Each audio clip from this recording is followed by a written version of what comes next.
Welcome back, friends. Now we have been discussing about the mechanism of prokaryotic transcription. The transcription is a very important event. It is a part of central dogma of biology. That is, we have a DNA, and this DNA contains every information that is needed to be coded. And from this DNA, the information should be transferred to some other form, that is protein. And only this protein can actually work. Because DNA itself is not working, it is a master, they rule the whole body or whole cell. The central dogma is a concept of intracellular information flow from DNA to protein through mRNA. Here the DNA that serve as a template for its own replication and also for the transcription of mRNA. And this mRNA in turn undergo the translation to form the protein. The transcription can be defined as the process of transfer of the stored biological information from DNA to RNA.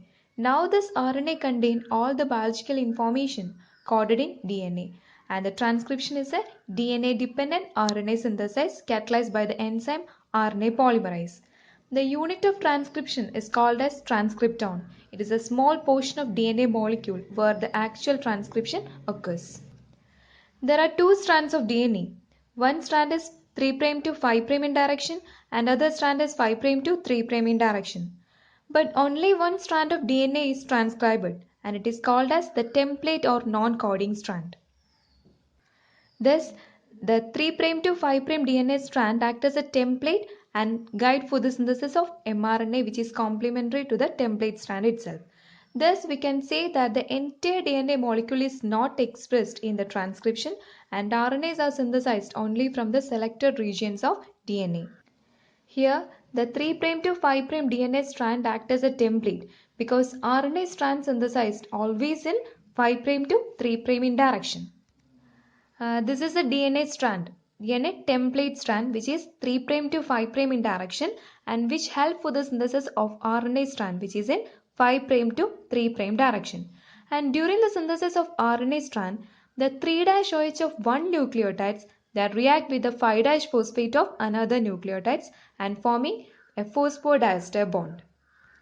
The RNA polymerase is an enzyme which helps for this polymerization reaction or in the addition of nucleotides, and the new nucleotides are added to the 3' end of the growing RNA chain. Thus RNA synthesis always occurs in 5' to 3' in direction. This 3' to 5' DNA strand act as a template strand or a non-coding strand and which help for the synthesis of mRNA, which is complementary to the template itself. That is, the C is complementary to G, G is complementary to C and U is complementary to A. We know that in RNA the uracil is present instead of thymine. And the other strand, that is 5' to 3' strand, is called as non-template strand or a coding strand. Why it is called as coding strand? Because the RNA is going to generate should have the same sequence like the 5' to 3' strand. The 5' to 3' strand is complementary to 3' to 5' strand and the RNA is complementary to 3' to 5' strand. That means our RNA and this strand, that is the coding strand, having the same sequence. Now just compare these two sequences, that is the coding DNA sequence with the RNA sequence. Both these sequences are identical or the same. That's why the strand is called as the coding strand. And ultimately in this RNA, the three nucleotides which code for the polypeptide or a protein and the gene which have these nucleotide already in the body is called as the coding strand. Now we look at the structure and function of RNA polymerase enzyme. RNA polymerase II is a major enzyme involving the prokaryotic transcription and helps in RNA synthesis. It is a complex multimeric protein. It consists of 6 subunits, namely 2 alpha subunit, 1 beta, 1 beta dash, 1 omega and 1 sigma. And this complete RNA polymerase enzyme is termed as holoenzyme. It can be represented in this form, alpha 2, beta, beta dash, omega and sigma. The RNA polymerase holoenzyme has two components, the sigma factor and the core enzyme. And it is a structure of a core enzyme have a shape of crab's claw. And when this core enzyme that combines with a sigma factor, it forms a complete RNA polymerase holo enzyme.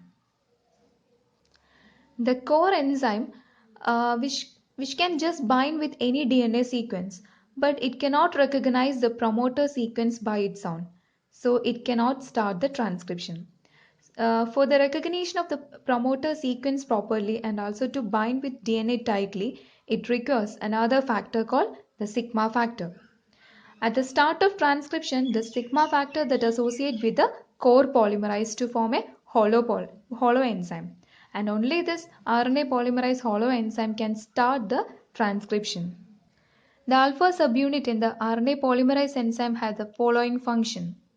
It helps in the assembling of core enzyme, helps in the promoter recognition, assists in the interaction of RNA polymerase with certain regulatory factors. And it shows the order of in vitro assembly of the core enzyme complex.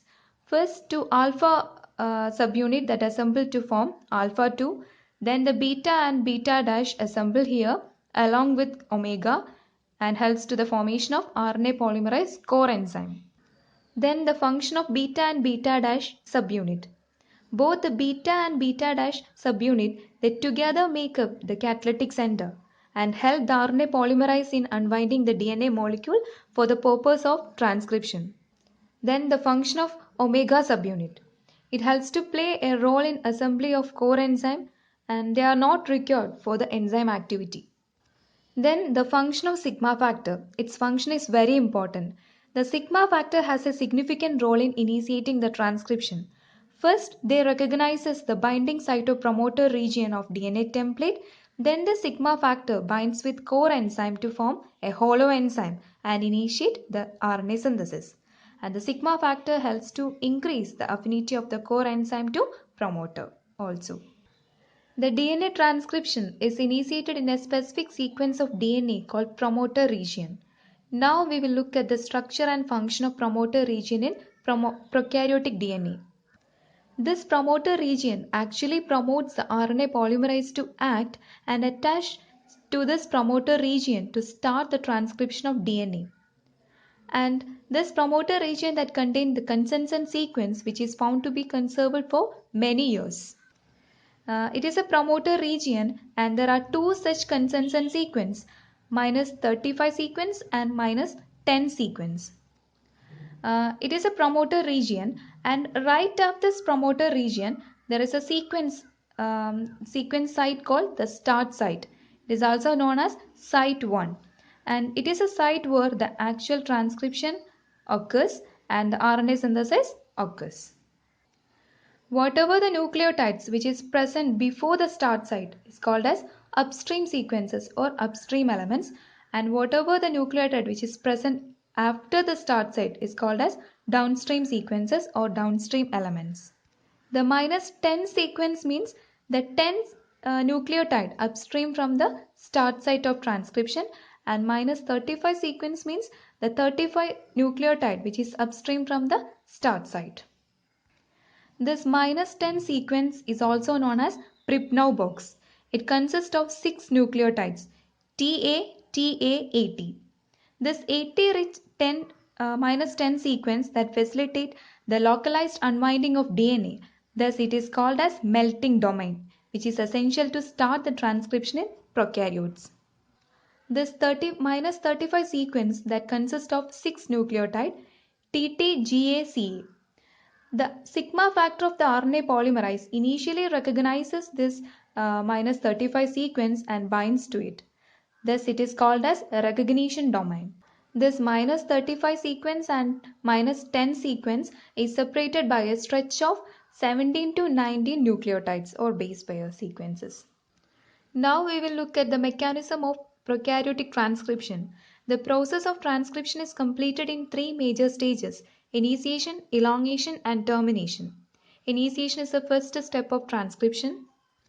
During initiation, the sigma factor they first recognizes the specific sequence in the promoter region of the template DNA strand. Soon, the sigma factor that complexes with the RNA polymerase core enzyme to form RNA polymerase holo enzyme. Now this RNA polymerase holoenzyme that interact with the binding site in the promoter region. The initial binding of this RNA polymerase holoenzyme to promoter that forms a closed promoter complex. In this form, DNA is in the double-stranded state. The closed promoter complex that represent the RNA polymerase is just bind with the promoter. In the next stage, the DNA strands near the transcription start site unwound to form a open promoter complex. And this unwound region of the transcription is called as the transcription bubble. Only a short region of a DNA unwound at a time to avoid the strain in the neighboring region of DNA double helix. Once the open promoter complex is formed, then the RNA polymerase enzyme that start to adding the nucleotides on the template DNA. That is, one strand of bubble, it acts as a template strand which is in 3' to 5' in direction and direct the synthesis of mRNA. This RNA is produced which is in complementary to template strand. Unlike the DNA polymerase in replication, RNA polymerase does not require any primer for the initiation of transcription. The RNA polymerase that helps to extend the RNA strand by adding the ribonucleotide unit to the 3' end. Thus, the RNA synthesis occurs in 5' to 3' direction. During the synthesis of RNA, the 3' OH of one nucleotide that react with the 5' phosphate of another nucleotide. More ribonucleotides are added without any movement of holoenzyme. The holoenzyme is still remain in this position so that an RNA chain of about 9 nucleotides are synthesized. Now a short stretches of RNAs are formed. That is, the open promoter complex undergoes a process called abortive initiation. In abortive initiation process, the RNA polymerase that form the short RNA stretches and which are released. The abortive initiation occurs because the sigma factors that blocks the RNA exit channels in the RNA polymerase enzymes. As several cycles of such abortive initiation occurs before the actual initiation begins. Once the initiation succeeds, the RNA chain elongates to a length of about 12 nucleotides which provide enough RNA to form the DNA-RNA hybrid. This is the DNA-RNA hybrid so that the abortive initiation ends. Now the sigma factor dissociates from the RNA polymerase. Once the sigma factor is released, the RNA polymerase that proceeds the process of elongation. The elongation of RNA chain is catalyzed by the RNA polymerase core enzyme after the release of sigma factor. The covalent extension or the polymerization of RNA chain that take place within the transcription bubble during the elongation process. The RNA polymerase that moves in along the template strand in 3' to 5' direction and the RNA chain elongation occurs in 5' to 3' direction. The RNA polymerase molecule that contain both the DNA unwinding and DNA rewinding activities. They continuously unwind the DNA double helix ahead of the polymerization site and rewind the complementary DNA strand behind the polymerization site as it moves along the double helix. In E. coli, about 40 ribonucleotides are incorporated into the growing RNA chain per second, and this newly forming RNA chain is displaced from the DNA template strand as the RNA polymerase that moves along the DNA molecule. The region of base pair between the growing RNA chain and the template DNA strand is very short, only 3 base pairs in length. That is, the stability of the transcription complex is maintained primarily by binding the DNA and the growing RNA chains to the RNA polymerase enzyme. Thus, the elongation that results in the elongation of the RNA molecules. The third stage of transcription is termination. Once the RNA polymerase is transcribed the gene, it must start to release the RNA product, and this process is called termination. The termination of transcription occurs when the RNA polymerase core enzyme reaches a terminator sequence, which serves as a stop signal for RNA polymerase. And soon after the incorporation of last nucleotide to the mRNA chain, the transcription bubble collapses. Then the core enzyme released, RNA get released, and the DNA returns to the double helical state. And based on the involvement of a chain terminating protein called RHO factor, there are two types of termination that found in prokaryotes. RHO independent termination and RHO dependent termination. In RHO independent termination, the termination of transcription occurs without the involvement of Rho factor or RHO. That is, no external proteins are involved for the termination to occur. And in the Rho dependent termination, the termination occurs only in the presence of Rho factor. The Rho independent termination is also known as intrinsic termination. It is a mechanism in which the transcribed mRNA itself that causes the termination. In this case, the stop signal is provided by a specific terminated sequence in mRNA without the participation of Rho factor. The core enzyme that recognizes this signal sequences and stop moving beyond it. As a result, the mRNA polymerization stops. Here it is the DNA template strand and the termination site of DNA template that consists of GC-rich inverter repeat sequence followed by 6 or more consecutive adenine residues. This inverter repeat sequence means the sequence of nucleotide in each DNA strand which is inverted and complementary with each other. When the transcription of this inverter repeat sequence is completed, they produce a single-stranded RNA sequence which can base pair to form a hairpin-like structure. Because this RNA is self-complementary around the center, that is, the self-complementary bases can pairs to form a hairpin-like structure. This RNA hairpin structures that retard the movement of RNA polymerase enzyme along the DNA. Due to this presence of RNA hairpin structures, the RNA polymerase enzyme cannot move beyond it. Thus, the transcription gets stopped. Since the AU base pairing is very weak, so it requires very less energy to separate the bases. The weak hydrogen bond between the adenine in the template DNA and uracil in the newly synthesized mRNA will break and releasing the mRNA from DNA. And this the figure that shows the release of mRNA from DNA. It is a mechanism of Rho independent termination. Rho dependent termination is also known as extrinsic termination. The mechanism by which the Rho dependent termination of transcription occurs is similar to that of Rho independent termination. Both involve the formation of RNA hairpin structures upstream from the site of termination.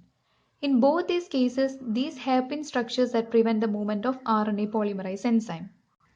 There is a red site in RNA. It is a Rho protein binding site.